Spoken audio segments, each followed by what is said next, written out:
네, 반갑습니다. 잘들 지내셨어요? 네. 잘들 지내셨는지.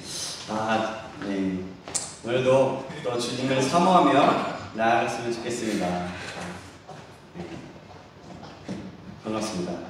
주님을 사모하며 나아갔으면 좋겠습니다.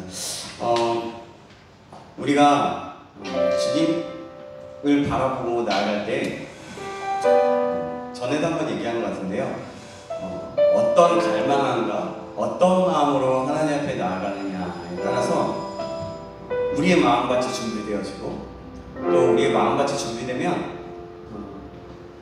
그 하나님께서는 온전하게 가장 좋은 것으로 우리에게 은혜를 주시고 깨닫게 하시고 역사하시는데 우리의 마음이 어떠냐에 따라서 받아들이는 그 은혜는 정말 다른 것 같아요. 그래서 우리가 좀 오늘도 주님 예배하며 나아갈 때 좀 갈망함으로 나아갔으면 좋겠습니다. 목마른 사슴이 시냇물을 찾아 헤매듯이 찬양을 할 건데요. 정말 목마른 사슴이 시냇물을 찾아 헤매는 것은 굉장히 힘이 든 거래요. 그러니까 필사적인 거라고 얘기합니다.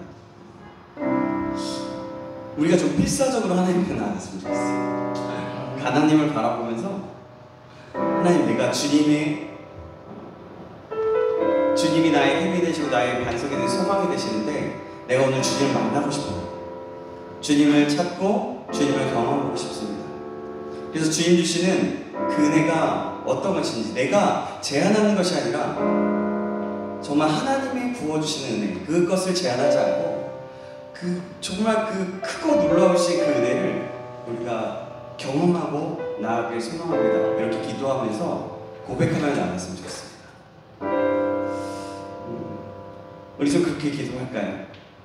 우리 같이 함께 우리 하나님, 우리가 주님 목마릅니다. 주님 만나주시고 주님 오직 주님께는 영화롭게 하고 주님께는 영광을 위하여 하고 우리에게는 한량한 은혜의 손길이 될 수 있도록 도와주시옵소서. 2023년 5월 21일 이 하루는 우리 안에 평생 하루밖에 없는 시간이에요. 5월 21일이라는 시간. 그렇다면 우리는 어떻게 예배하겠습니까? 우리의 마음을 다해서 힘을 다해서 해야 되지 않겠어요? 우리 같이 그렇게 좀 갈망함과 소망함을 달라고. 그래서 하나님, 내가 목마릅니다. 주님을 찾습니다. 오늘도 함께하여 주시고 오늘 예배 가운데 은혜 베풀어 주시며 오직 하나님께는 영화롭고 영광 돌리고 우리에게는 한량 은혜 손길로 역사하여 주옵소서. 우리 같이 그렇게 기도하고 시작했으면 좋겠습니다. 다 같이 기도하시겠습니다. 살아계신 하나님 아버지 감사합니다. 하나님, 우리가 목마릅니다. 내가 목마릅니다. 주님을 찾고 주님을 예배할 때 주님 목마릅니다. 하나님 아버지, 정말 이 시간 아버지의 2023년 5월 21일 청년의 시간, 청년의 예배 시간은 아버지 하나님 내 평생에 한 번밖에 없는 시간인 줄 알고 있습니다. 하나님, 우리가 이것을 기억함으로 하나님, 내가 그것을 기억함으로 아버지 목마른 사슴이 시냇물을 찾아 헤매듯이 내 영혼이 주님을 갈망하고 간절히 소망하며 주님 아버지 목마릅니다, 배고픕니다 라는 그 마음을 가지고 나아갈 수 있도록 도와주셔서 그럴 때 하나님이 부어주시는 그 은혜, 그 놀라운 은혜를 경험하고 이 시간 아버지 거저가는 시간이 아니라 하나님을 경험하며 나아가는 시간 될 수 있도록 도와주셔서 그래서 하나님께는 오직 영화롭게 하고 하나님께는 영광이 되며 우리에게는 한량없는 축복의 시간, 은혜의 시간들이 될 수 있도록 인도하시길 간절히 소망합니다. 하나님 감사합니다. 하나님, 우리를 붙잡아 주시옵소서. 주님 감사합니다. 인도하실 주님을 기대합니다. 살아계신 예수님 이름으로 기도합니다.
주님만이 우리의 힘이 되시고 나의 방패이시며 참 소망이 되십니다. 그 주님만을 바라보며 나아가니 오늘 우리와 함께하여 주시고 우리의 경배를 기쁘게 받아 주시옵소서. 감사드리며 살아계신 예수님의 이름으로 기도합니다. 아멘. 그렇게 인도하실 주님 앞에 영광 박수 올리겠습니다. 아멘. 우리 일어나서 계속해서 주님 찬양하겠습니다. 우리 슬픈 마음 있는 사람 함께 손을 치면서 찬양하겠습니다.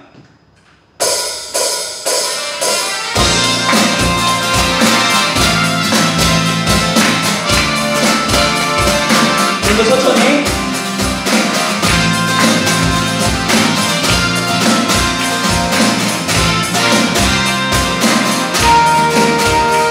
슬픈 마음 있는 사람 슬픈 마음 있는 사람 예수 이름 믿으며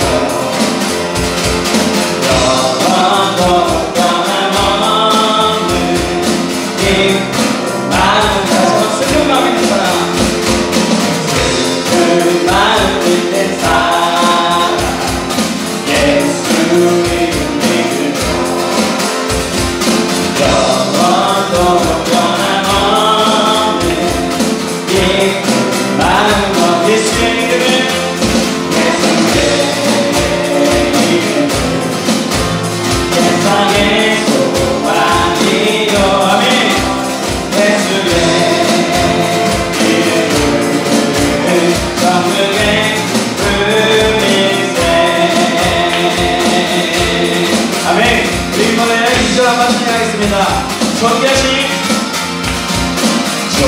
존귀하신 주의 이름 우리 기쁨 내도다 주의 무게 안길 때에 기뻐 찬송 다시 한번 존귀하신 주의 이름 우리 기쁨 내도다 주의 무게 안길 때에 아멘. 예수의 이름 예수의 이름 세상의 소망이요 예수의 이름은 전국의 기쁨일세. 우리 감사하겠습니다. 우리 계속해서 박수치면서 우리 마음을 드리면서 함께 찬양하겠습니다.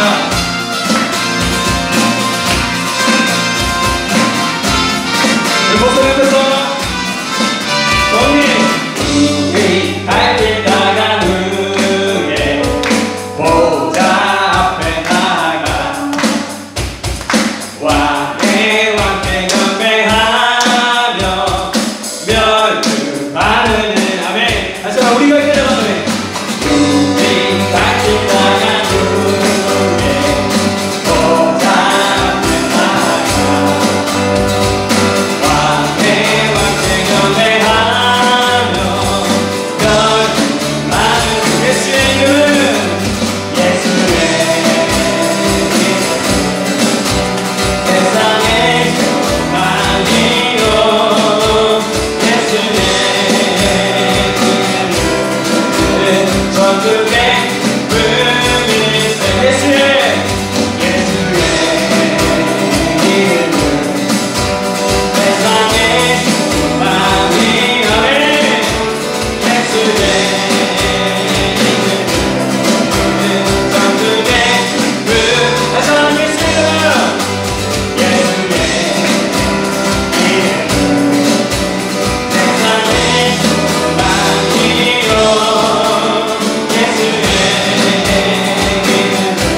주 안에 향해 숨쉬는 습관들도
이번에는 랄라라를요 좀 새롭게 해볼게요. 제가 그때 예배방에 올렸는데 여기를 새롭게 고백하는 거예요. 주님 안에서.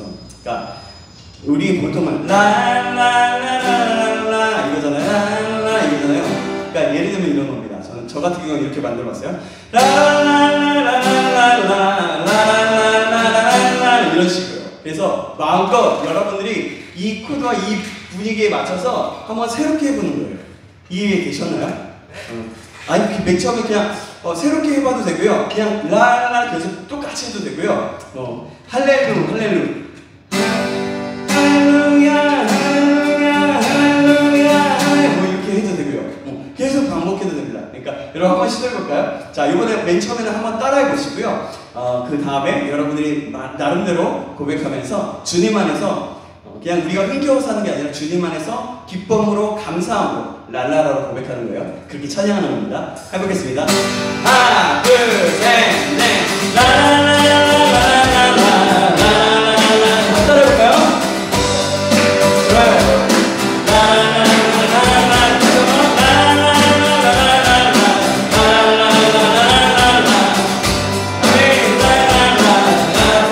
마음껏 쳐볼게요.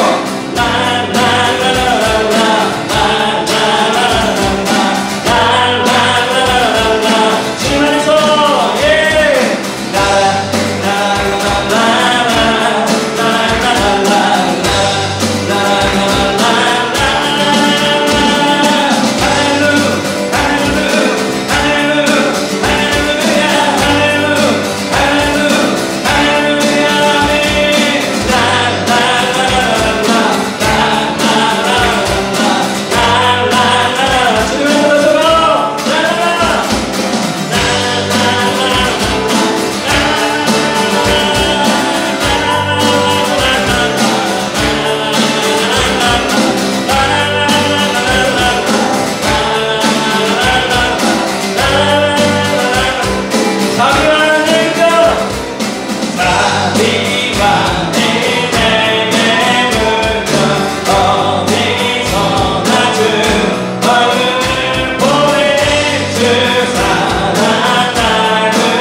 속삭였네 내 영이 깨어 넘어지지 않고 나의 믿음의 고백이 감사하겠습니다.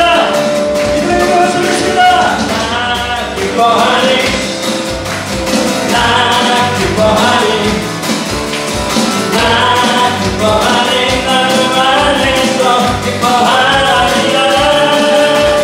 나 기뻐하니 나 기뻐하니 할렐루야 나 기뻐하니 나를 안에서 기뻐하니 감정이 기대를 갖지 않고 내 마음과 목소리 느끼는 감정 가사 내 마음 기뻐하기로 내 마음 기뻐하기로 당신의 나를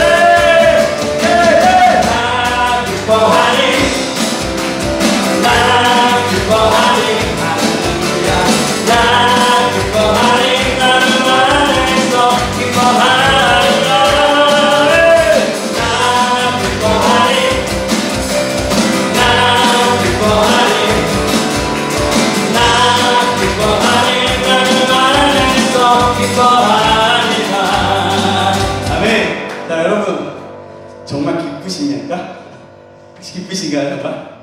네, 우리 기쁘다면 우리가 좀 마음껏 표현했으면 좋겠어요. 자, 가사를 보면 원수가 나를 무너뜨리려고 내 마음에 속삭였습니다. 그러나 내 영이 깨어 넘어지지 않고 나의 믿음의 고백이 원수를 묶는데요.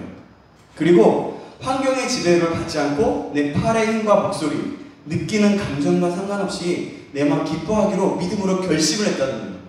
그렇다면 우리가 기뻐할 수 있겠죠? 아닌가요?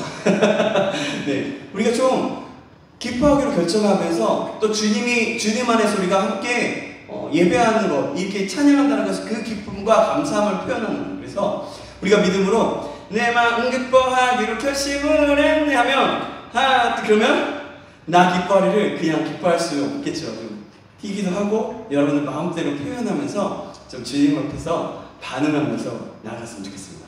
여러분 해볼까요? 우리 찬양해볼까요? 환경의 지배를 받지 않고 내 발과 목소리 느끼는 감정과 상관없이 내 마음을 기뻐하기로 결심했네 나 기뻐하니 나 기뻐하니 할렐루야 나 기뻐하니 나를 안에서 기뻐하니 아멘 나 기뻐하니 할렐루야 나 기뻐하니 나를 안에서 기뻐 원수가 나를 무너뜨리려고 내 마음에 속삭였네 내 영이 깨어 넘어지 우리 믿음의 고백이 원수를 먹습니다 원수를 내 아멘 나 기뻐하니 나 기뻐하니 나 기뻐하니 나를 안에서 기뻐하리라 이번에 역사를 보면서 더 기뻐하니 더 기뻐하니 더 기뻐하니 더 기뻐하니 너를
여기 계시기에 젖어진 바로가 반석이 되고 주님 여기 계시기에 반석이 내가 넣습니다. 다시 한번 주님 여기 계시기에 주님 여기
주님 다시 오실 때까지 나는 이것만 달려가리라. 주의 영광 온 땅 덮으네.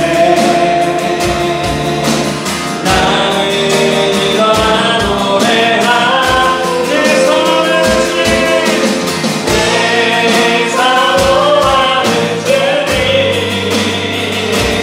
온 세상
그 기도하시겠습니다.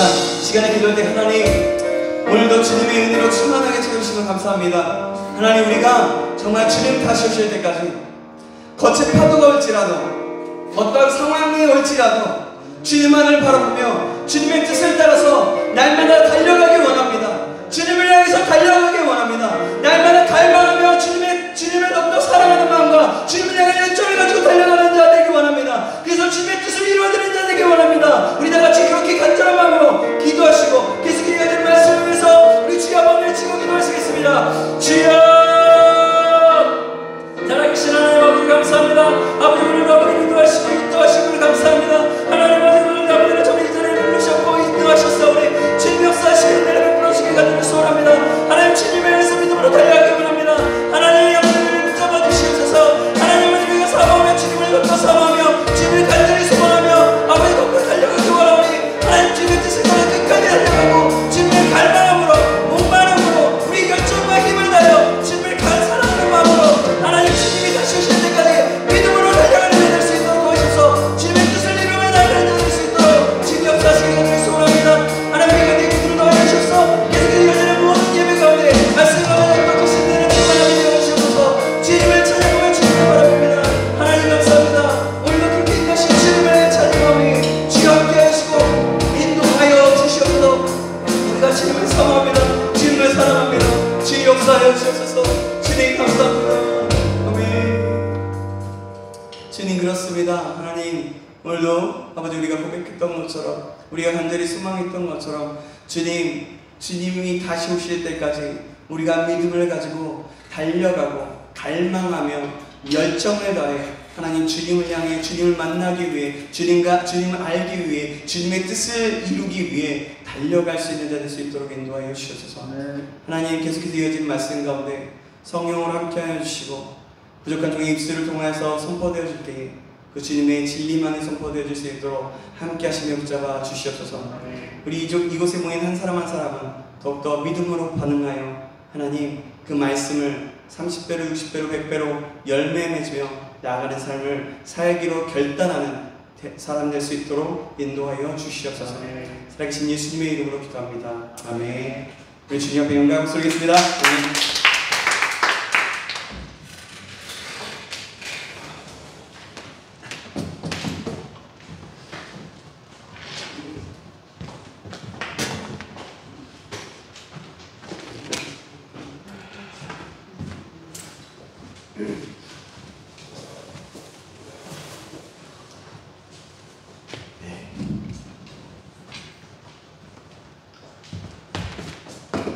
하나님 말씀 창세기 25장입니다. 창세기 25장 19절에서 26절까지 말씀입니다.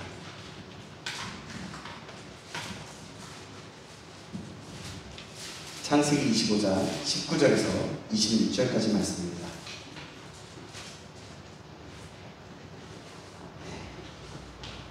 창세기 25장 19절에서 26절까지 말씀.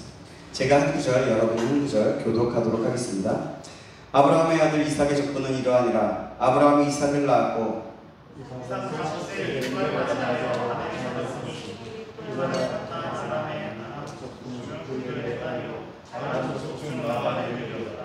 이삭이 그의 아내가 임신하지 못하므로 그를 위하여 여호와께 간구하며 여호와께서 그의 간구를 들으셨으므로 그의 아내 리브가가 임신하였더니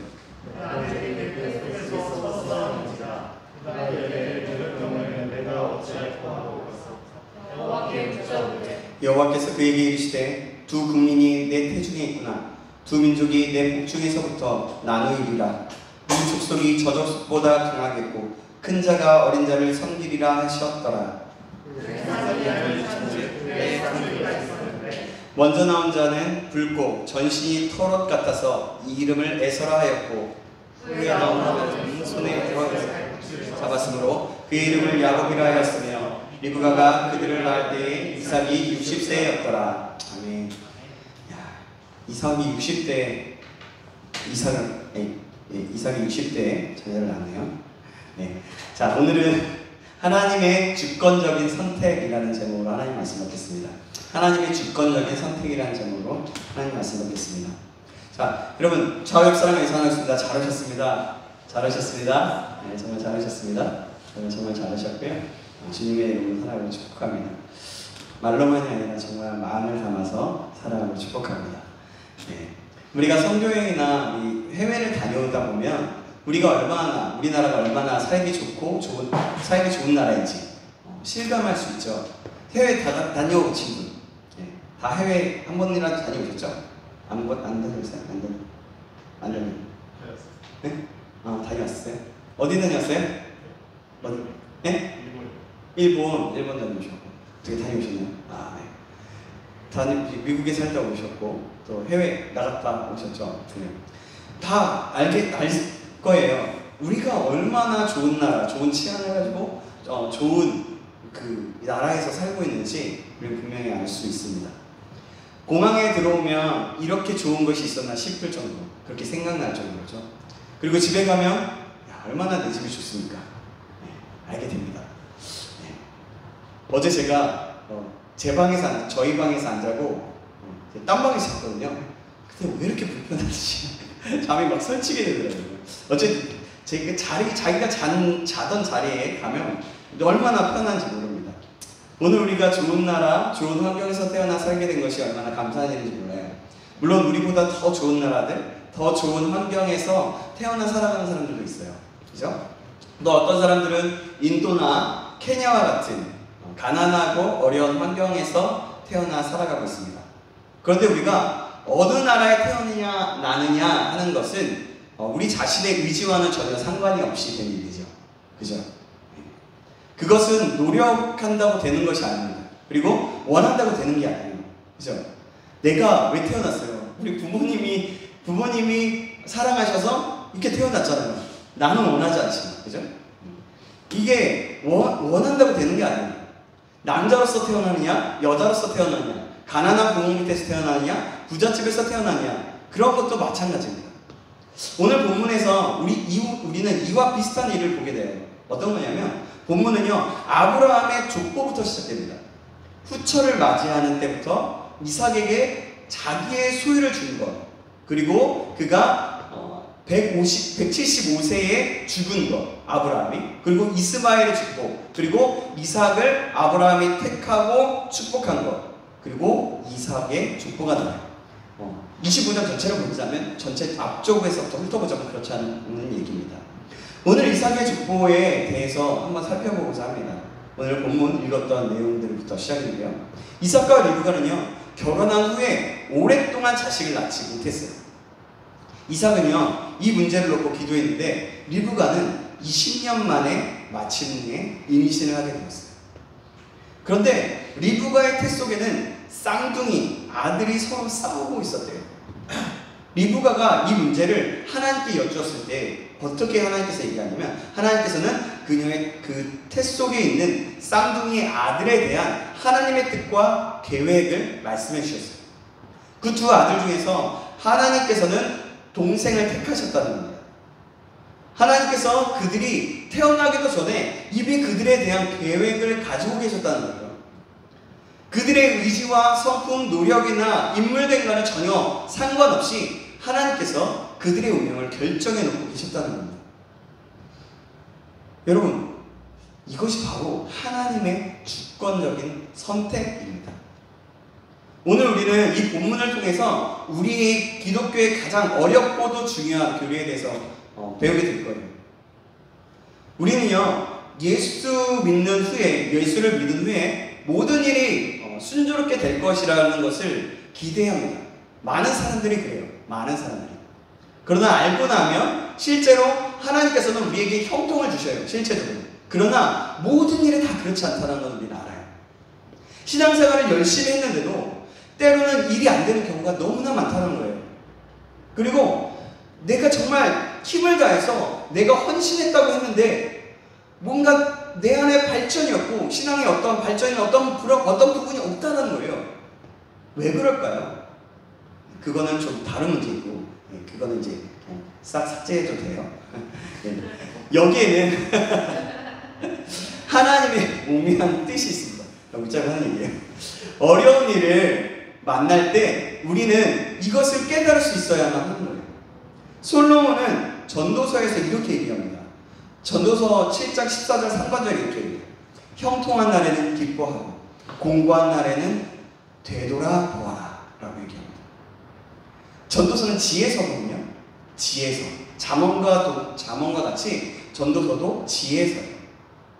솔로몬이 그렇게 얘기한 거예요. 형통한 날에는 기뻐하고 같이, 공고한 날에는 나 자신을 되돌아보라고 얘기하는 거죠. 이삭과 리브가는요, 하나님의 선하신 뜻대로 축복을 받으며 결혼을 했어요. 그런데 이 부부에게는 20년 동안이나 자녀가 태어나지 않았어요. 아멘. 네. 이들은 분명히 아이고라고 그랬구나. 제가 잘못 들었어요. 그래서 좀 웃겼어요. 그래서 재밌었어요. 네. 이들은 분명히 하나님께서 기뻐하시는 결혼을 했습니다. 기뻐하시는 결혼을 했어요. 그리고 이삭은요, 아버지 아브라함의 모든 축복과 하나님의 언약을 물려받았어요. 이제 하나님의 언약이 이루어지려면 이삭도 빨리 아들을 낳아야 했습니다. 그런데 20년이 지나도록 리브가는 임신을 하지 못했던 거예요. 생각해보세요. 결혼하고 20년 동안 쉬울까요? 어려울 거예요. 지금 최연소 나이가 21살이에요. 21살, 그죠? 21살인데, 자, 21살이라는 기간 동안에 정말 길잖아요. 근데 자녀가 없이 그 기간 동안을 살았다는 거예요. 부부가. 요즘으로 말하자면 알콩달콩 살았을 수도 있겠죠. 근데 그때 당시에 자녀가 없다는 것은 굉장한, 그때 당시에 되게 저주받은 그런 몸들이라고 생각했던 거예요. 그래요. 정말 어려웠어요. 근데 무엇이 잘못되었을까요? 왜 하나님의 축복을 받은 이 부부에게 이런 어려운 일이 생겼을까요? 오랫동안 기다린 후에야 아들을 낳은 것은 아브라함과 이삭의 경우가 비슷했습니다. 아브라함은 25년이나 기다린 후에 100세가 되어서 아들을 낳았어요. 이삭은 결혼하고 20년을 기다린 후에 60세가 되어서야 아들을 낳았습니다. 하나님께서 하나님께서는 왜 이렇게 오래 기다리게 하셨을까요? 아브라함은 25년이 지난 후에 100세가 돼서야 약속하신 아들을 낳았어요. 그 중간에 아들, 딸은 이스마엘을 낳기도 하고 그랬지만요. 실제적으로 하나님이 약속하신 아들을 낳아서 100세에 왔다는 거죠. 그것은 하나님께서 주시는 아들은 자연적인 방법으로 출생하는 것이 아니라 하나님의 능력으로 태어난다는 사실을 분명히 보여주시고 싶으셨던 거예요.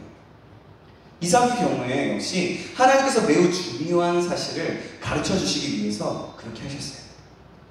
이삭의 경우 같은 아들, 그 쌍둥이라 할지라도 하나님께서는 각 사람에 대해서 다른 계획을 가지고 계시다는 것을 가르쳐 주시기 위해서 오랫동안 기다리며 기도하게 하셨어요. 이삭은요, 아버지 아브라함에게 자라면서요, 하나님께서 모든 것을 다 예배해 주신다는 것을 경험으로 확인하면서 배웠습니다. 심지어는 아버지가 하나님의 명령을 따라 자기 자신, 독자인 자기 자신, 이삭 자신을 번제로 드리려고 할 때에도 하나님께서는 제물로 드려질 양을 미리 준비해 놓으신 것을 보았어요. 여호와에게 하나님이 나타났죠. 그래서 이삭은 하나님께서 모든 것을 예배해 주신다는 것을 믿게 되었고 지금까지 그 믿음을 가지고 살아왔던 거예요.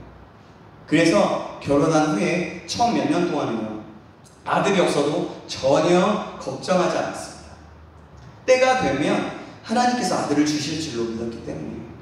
그런데 20년이 지나고 자식을 낳지 못하자 마침내 하나님께 기도하게 됩니다. 21절 말씀인데요. 오늘 본문 21절 말씀. 성경책 한번 볼까요? 21절 말씀 같이 한번 읽어보겠습니다. 시작. 이삭이 그의 아내가 임신하지 못하므로 그를 위하여 여호와께 간구하매 여호와께서 그의 간구를 들으셨으므로 그의 아내 리브가가 임신하였더니. 하나님께서는요, 이삭에게 쌍둥이 아들을 주실 작정이셨어요. 자, 말씀을 좀 계속 읽을 거니까 펴놓으시고요. 그리고 그 아들들을 통하여서 이루실 계획을 가지고 계셨어요. 하나님께서는 이것을 분명하게 나타내기 원하셨어요. 그래서 이 문제에 이삭과 리브가의 관심을 집중시키셨어요. 그리고 그러면서 그들로 하여금 하나님께 기도하게 하셨고 마침내 그 기도에 응답해 주셨던 거예요. 오늘날 살아가는 우리도 문제가 생기고 또 일이 잘 되지 않을 때가 있습니다. 또 뭔가가 계속해서 풀리지 않는 것 같고 계속해서 뭔가 다람쥐 쳇바퀴 돌리듯이 계속 그렇게 살아가는 경우가 많아요. 그래서 나는 막 공부할 때도 너무나 많고요. 내가 이렇게 살아서 뭐하나 할 때도 있어요. 너무 바쁘게 쳇바퀴 도시 살아가다 보면 그런 생각조차도 못할 때도 있지만, 근데 여러분, 하나님은 우리에게 항상 좋은 것을 주시는 분이라고 우리는 알고 있잖아요. 근데 왜 그런 일이 생길까요? 여기에는 하나님께서 우리에게 말씀하시고 가르쳐 주시고자 하는 것이 아주 중요한 문제가 있다는 것을 알아요. 우리는 이럴 때 불공평하거나 실망할 것이 아니라 무엇보다도 기도를 힘써야 합니다. 우리가 기도할 때에 하나님께서는 그분의 그 선하시고 놀라우신 계획을 우리에게 보여주십니다. 지금 우리의 문제가 무엇입니까? 여러분, 혹시라도 내가 기도 제목이 있어요? 기도 제목이 있는데 그것이 안 들어주는 것 같아요? 또 앞에 일이 어떻게 될지 몰라서 걱정하고 있습니까? 뭔가 일이 잘 풀리지 않는 것 같습니까? 진짜 문제가 여러분 그것에 있지 않아요. 진짜 문제는 따로 있어요. 기도하지 않는 것이 우리의 문제예요. 내가 기도한다고는 하지만 정말 하나님께 얼마만큼 내 마음과 뜻을 다하여서 하나님께 기도하느냐. 기도하기를 힘쓰시기 바랍니다. 기도할 때 하나님께서는 우리에게 가르쳐 주시고자 하는 것을 보여주십니다. 우리를 향하신 그 선하시고 놀라운 계획을 이루어 주십니다. 여러분, 이 사실을 기억하시기 바랍니다.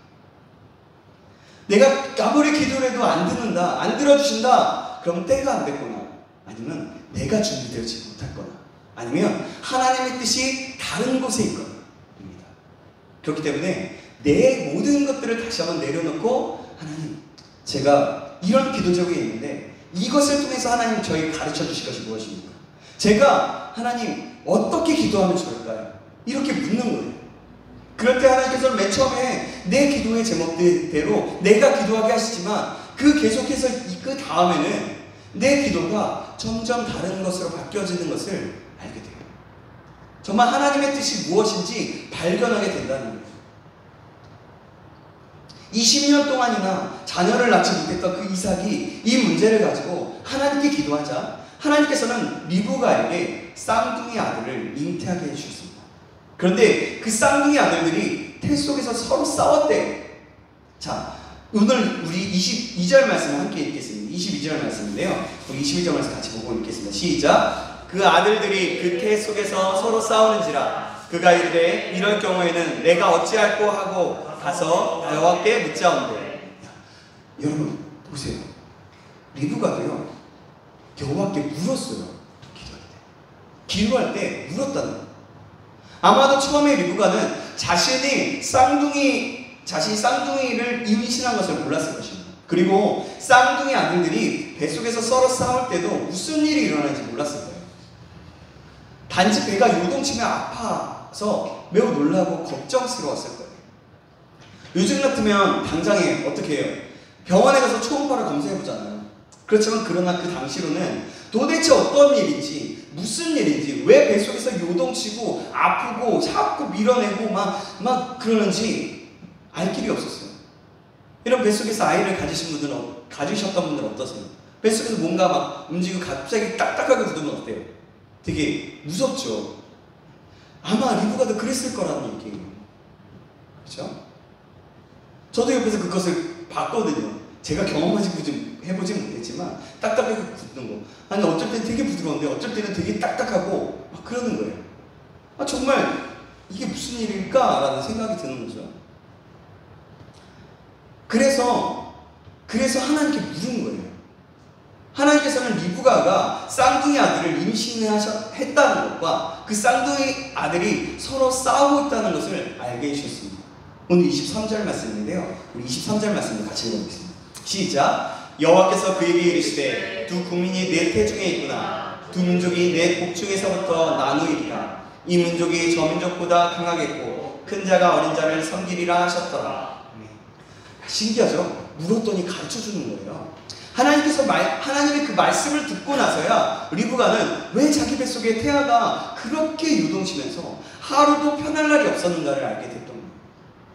그리고 기한에 차서 리브가는 쌍둥이 아들을 낳게 되었습니다. 쌍둥이 아들. 응애응애 낳게 됐다는 거예요. 24절에서 26절 말씀인데요. 제가 24절, 여러분이 25절, 26절을 같이 읽어보겠습니다.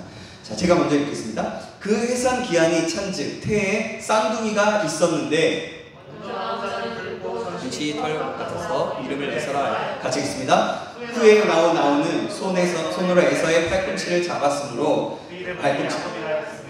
이름가가 그들을 낳을 때 이삭이 60세였더라.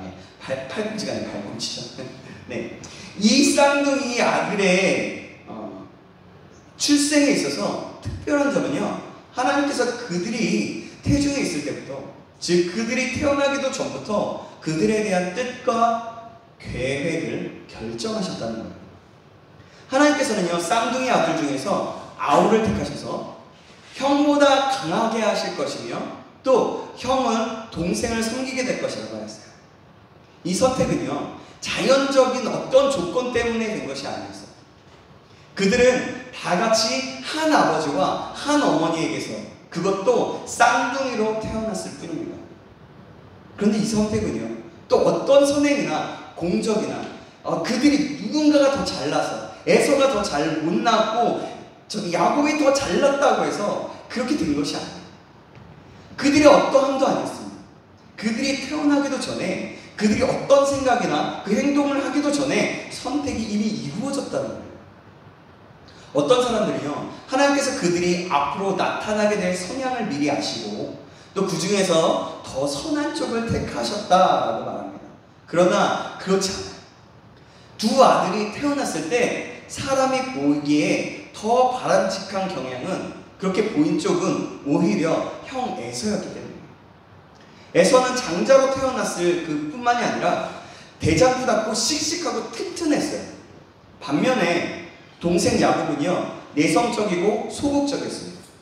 그런데 하나님께서는 에서가 아니라 야곱을 택하셨어요. 이런 하나님의 선택에 대해 사도 바울은요, 로마서 9장 10절에서 13절에서 이렇게 말했습니다. 제가 읽겠습니다. 읽어드릴게요. 그뿐 아니라 또한 리브가가 우리 조상 이삭 한 사람으로 말미암아 임신하였는데 그 자식들이 아직 나지도 아니하고 무슨 선이나 악을 행하지 아니한 때에 택하심을 따라 되는 하나님의 뜻이 행위로 말미암지 않고 오직 부르시는 이로 말미암아 서게 하려 하사 리브가에게 이르시되 큰 자가 어린 자를 섬기리라 하셨나니 기록된 바 내가 야곱은 사랑하고 에서는 미워하였다 하신과 같으니라. 뭐예요? 그러면 이 선택을 어떻게 설명할까요? 아니 대체 뭐야? 선택은요, 뭐냐면 오직 전적인 하나님의 은혜로 된 것입니다. 하나님께서는 오히려 약한 자를 택하셨어요. 그런 의미에서 우리에게는 굉장히 소망이 있는 거예요. 택함 받은 야곱이 어떤 선한 행동을 했거나 노력을 했기 때문이 아니었습니다. 에서가 버림받은 것은 어떤 악한 행동을 했거나 노력을 하지 않았기 때문이 아니었어요. 그들이 태어나기도 전에 그들이 어떤 장점을 보이거나 선행으로 노력하기도 전에 선택이 이루어졌다는 거예요. 이 선택은요, 오직 하나님의 절대적인 주권에 의해서 이루어졌는 거예요. 이 선택은요, 오늘 우리에게 똑같은 원리로 이루어졌어요. 우리가 여러분, 예수 믿고 구원받은 그런 하나님의 자녀가 된 것은 무엇 때문입니까? 모든 것이 저분이 그랬죠. 하나님의 은혜라고 했죠. 전적인 하나님의 선택에 의해서 된 거예요. 우리의 마음을 고쳐먹고 예수를 믿기로 작정하고 또 선한 일을 행했기 때문에 구원을 받게 된 것이 아닙니다. 내 노력이나 내 어떠한 믿음 때문에 그렇게 된 거 아니에요. 처음부터 하나님께서 나를 선택하셨기 때문에 내가 이렇게 믿게 된 거예요. 하나님께서 부르셨기 때문에 내가 지금 이 자리에 있게 되었고 이 말씀을 듣고 있고 하나님의 선택 안에 하나님의 주권적인 은혜 안에 내가 있게 되었다는 거예요. 오히려 안 믿는 사람들 중에 우리보다 더 착하고 똑똑한 사람들이 얼마든지 많이 있습니다. 여러분 그렇지 않아요? 하나님께서는요, 그런데 조건 없이 오직 자신의 주권적인 뜻에 따라서 우리를 택해 주셨다는 거예요. 이것을 보면 우리를 향한 하나님의 사랑이 얼마나 크고 놀라운가 생각해 볼 수가 있습니다. 생각해 보세요. 여러분, 제가 전에도 한번 설교 때 얘기했던 것 같은데 저 자신을 봐보면 저는 되게 별로 잘난 것이 없다라고 생각해요. 저는 되게 그렇거든요. 근데 하나님께서 저를 택하셔서 참 감사한 거예요. 그 가운데 목사로 세우고 하나님의 사람, 하나님 어쨌든 하나님의 일을 감당할 만한 사람으로 세우셨다는 게 얼마나 놀라운 은혜인지 정말 그거를 돌아보면 정말 저 되게 연약하고 되게 부족하거든요. 근데 그걸 보면 그런 가운데 저를 이 자리에 세우셨다는 게 얼마나 큰 은혜인지 모르겠어요. 그거 생각해보면 너무나 감사하게 되는 거예요. 그래요. 오직 하나님의 주권적인 선택 안에 있다는 거죠. 리브가가 낳은 그 쌍둥이 아들 중에서 하나님 백성이 될 만한 사람은 누구였습니까? 둘 다 하나님의 백성이 될 만하지는 못했어요. 그런데 하나님께서는 그 중에 하나를 택하셨어요. 그러면 하나님께서 왜 그 두 사람을 다 택하지 않으시고 한 사람만 선택하셨습니까? 그것은 여러분 생각해보세요. 한 사람만 선택했대요. 불공평하지 않아요? 아니 왜 에서 입장에서는 하나님 왜 저를 선택하지 않으시고 왜 쟤를 선택하셨어요? 이렇게 막 질문을 하지 않았을까요? 그리고 많은 사람들이 이 세상에 많은 사람들이 그래요. 너희들만 구원받는다고 그러는데 야 뭐야 그 전적인 하나님의 뭐라고? 왜 하나님이 선하시다며 근데 왜 나는 선택을 안 했어? 왜 나는 지금 믿음도 없어? 뭐 예를 들면 그렇지 않은 거죠. 그러면서 뭐 따지기도 하고 괜히 따지려고 그런 말들을 하잖아. 그러나 그것은 전적인 하나님의 주권에 속해 있는 문제라는 거예요. 하나님께는 우리를 택하시고 구원하셔야 할 의무나 그런 책임이 전혀 없으세요. 하나님은 완전하신 분이시고 사람을 만드셔서 굳이 만드셔서 영광 받으시고 찬양 받으시기 위해서 만드실 필요가 없으셨어요. 근데 하나님께서 사람을 만드시고 또 사람을 만드시고 나서 그들이 죄를 범하고 어떤 상황에 있어도 하나님께서 사람을 우리 한 사람 한 사람 우리 그 아담과 하와 이후에 많은 사람들이 낳고 해서 지금 이 자리에 많은 인구가 있잖아요. 그 가운데 우리를 선택할 의무나 책임이 없다라는 거예요. 그런데도 불구하고 그 중에 하나를 선택하셨어요. 둘 중에 하나를 선택한다면 그러므로 이것은 불공평하다고 불평할 일이 아니라 오히려 우리는 감사해야 할 일이 있다는 거예요. 우리는 하나님께서 어떤 사람을 택하시고 어떤 사람을 버리시는지 전혀 알 수가 없어요. 오직 그것은 하나님의 주권에 속한 문제이기 때문에 하나님. 그러나 하나님께서 택하신 자와 그 버리신 자의 특징은 분명하게 알 수가 있어요. 하나님의 택하심을 받지 못한 사람의 특징은 하나님과 그분의 말씀을 무시한다는 거예요. 참 신기하죠? 그들은 하나님을 무시하고 자기 마음대로 삽니다. 누가 그렇게 시켜서가 아니에요. 자기 스스로 그렇게 하는 거예요. 그들은 세상에 사는 동안에 자기 마음대로 살아갑니다. 그것이 죄를 짓는 일이든 원하는 것을 즐기는 일이든 자기가 하고 싶은 대로 하면서 사는 것이 세상에서 이렇게 자기가 하고 싶은 대로 다 하면서 사는 사람은 하나님께 택하심을 받지 못한 사람들이라고 말할 수 있을 거라는 거죠. 그렇게 예측해 봅니다. 그러나 그거는 하나님의 뜻이 있기 때문에 그거는 결국에는 우리가 하나님의 주권 안에 있기 때문에 그건 그냥 맡겨드리고 있어야 되는 문제이긴 하지만 근데 성향들이나 여러 가지를 보면 다들 그렇다는 거죠. 반면에 하나님께서 택하신 사람들은 어떻습니까? 그들은 세상에서 자기가 하고 싶은 대로 하지 않아요. 많은 고난과 손해와 욕을 당합니다. 또한 손가락질도 당해요. 그러면서 할 말도 제대로 하지 못합니다. 욕을 당해도 같이 욕할 수가 없어요. 자기가 하고 싶은 것을 다 하고 살지도 못해요.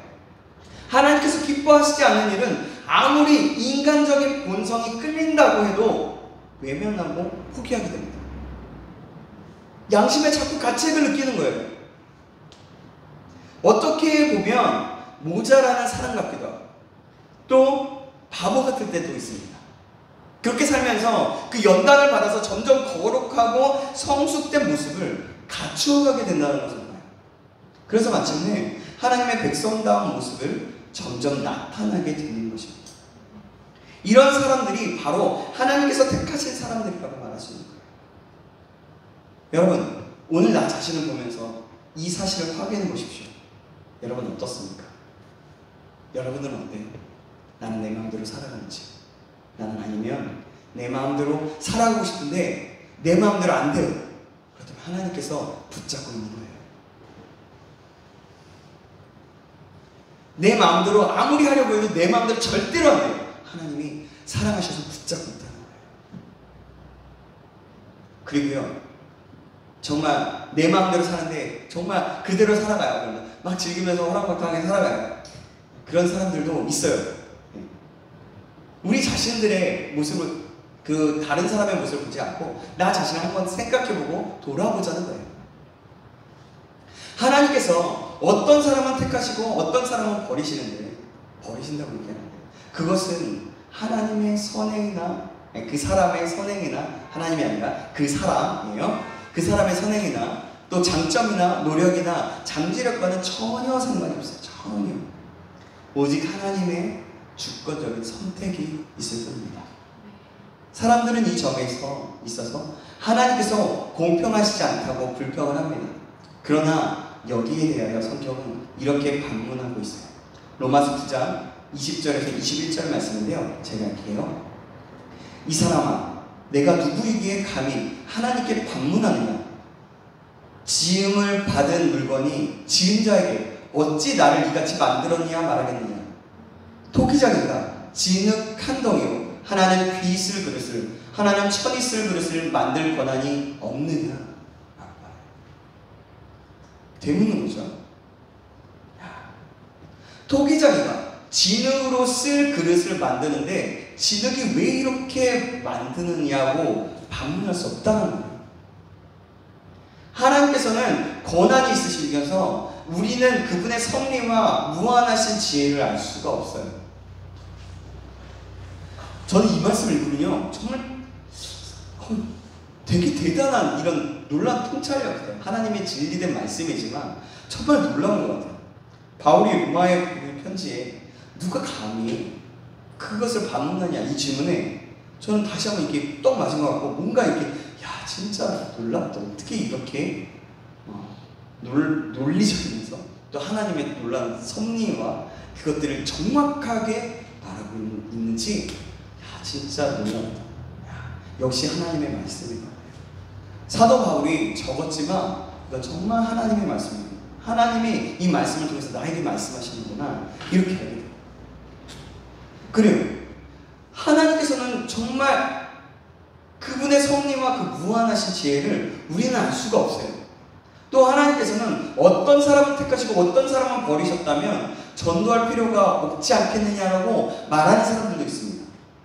굳이 전도하지 않아도 하나님께서 택하신 자들은 결국 믿게 될 것이고 택하시지 않은 자들은 아무리 전도를 해도 믿지 않을 것이 아니겠느냐라는 거예요.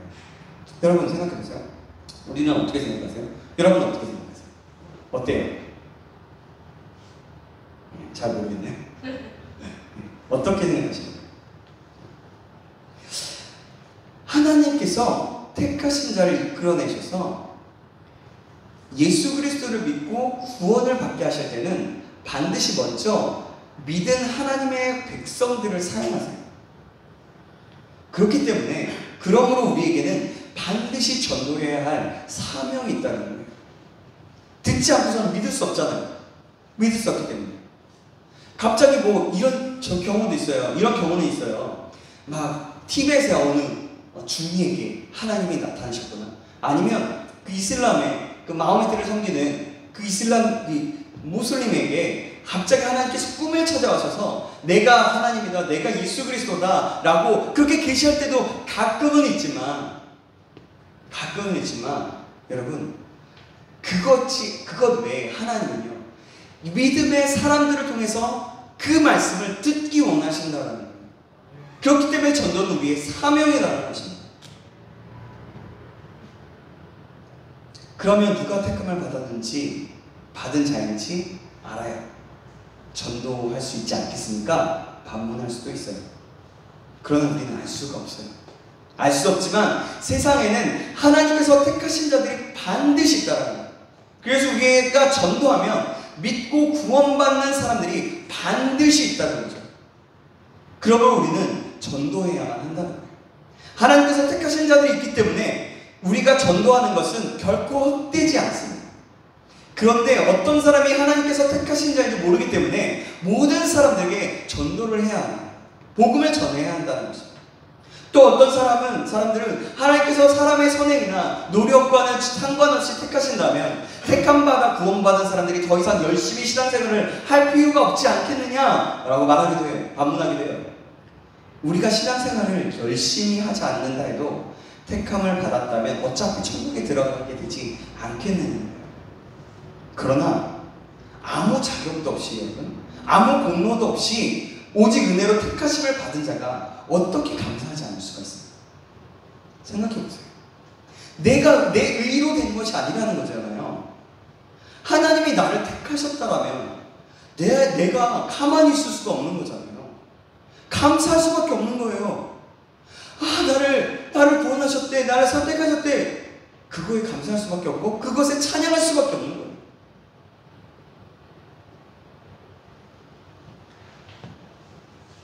하나님의 은혜가 너무나도 감사해서 힘을 다해 하나님을 섬기며 충성을 다하는 것이 마땅하지 않겠어요, 여러분? 그것은 당연한 거예요. 그래서 오늘 우리는 더욱 하나님께서 기뻐하시는 자가 되기를 원하고 힘써야 한다는 거예요.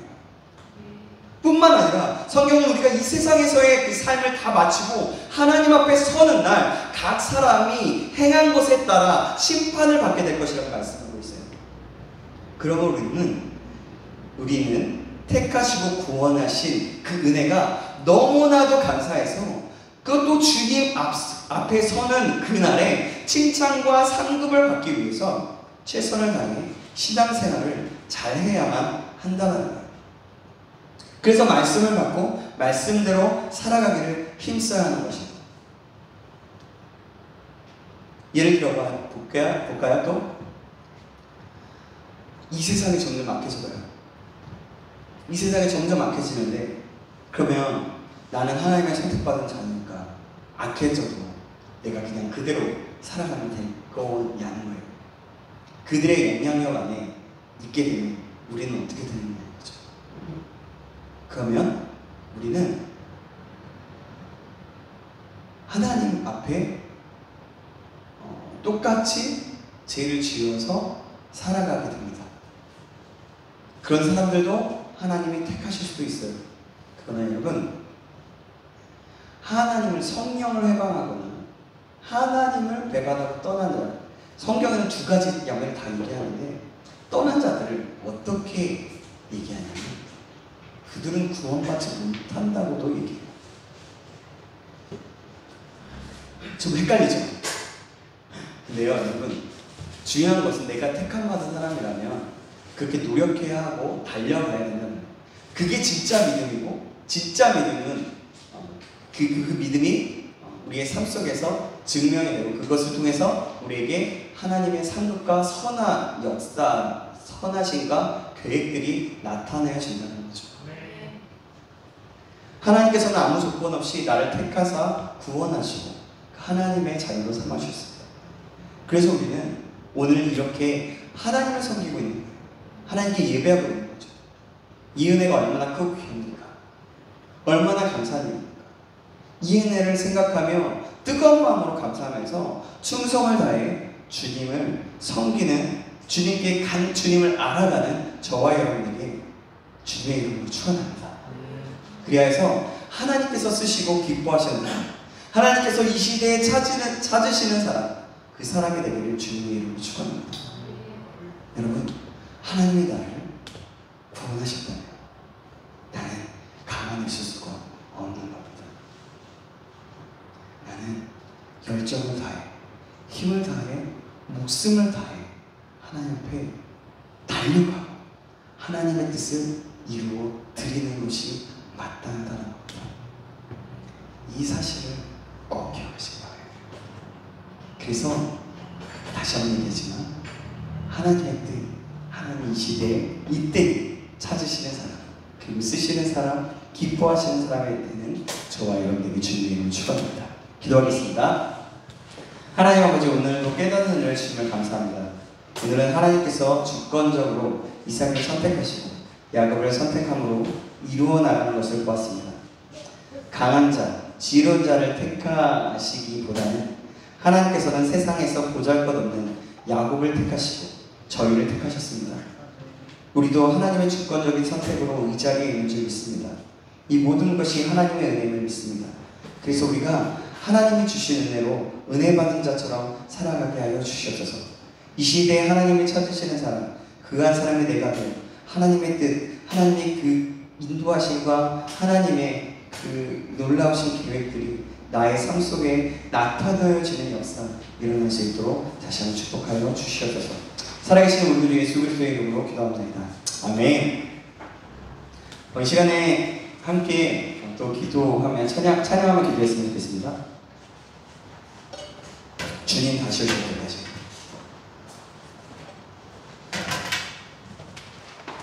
우리 찬양하면서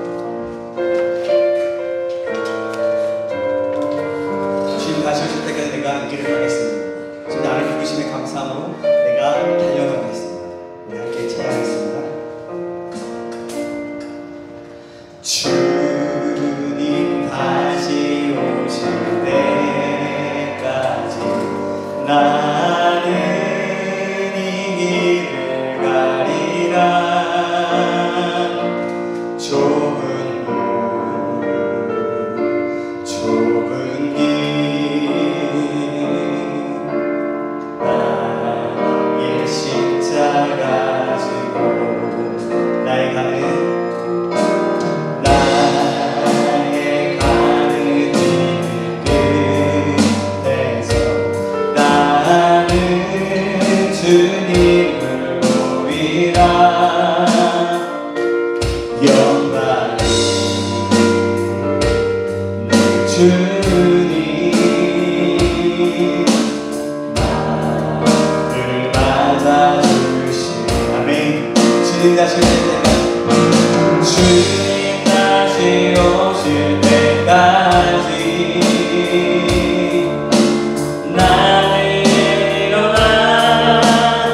그래서 시간에 함께 기도할 때 하나님 우리를 선택하여 주시고 인도하여 주신 하나님 감사합니다.